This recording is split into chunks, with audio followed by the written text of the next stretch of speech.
Welcome to my channel, guys. In today's video we got two rotors and I'm gonna explain to you guys which one goes where. These are drilled and slotted rotors, so let me just put this thing back on the floor here. You would want to know, where does this go, on the passenger side or driver side? So if you put this on the driver side, the rotation would be this way, and it seems like these cuts are like slicing.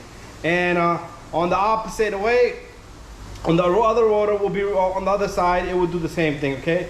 And but if you take the other rotor, and let me get the other rotor now, I'm gonna switch up. So if you take this rotor right now, we put on the driver's side, now it's like it's coming down slowly, okay? And this will, first of all, it will tell you front driver's side. So this I would put on the driver's side here. If I put this on the passenger side, it would be opposite. I believe putting on the opposite side, this thing will scrape everything inward instead of pushing everything outward.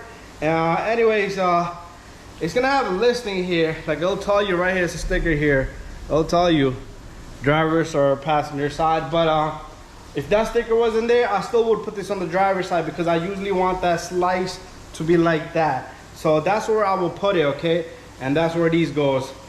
There's no right or wrong. You can make it'll perform better the opposite way, but I would just put it the way it recommended by the manufacturer. Anyway, hopefully this video helps you guys out. Don't forget to subscribe, share, and like.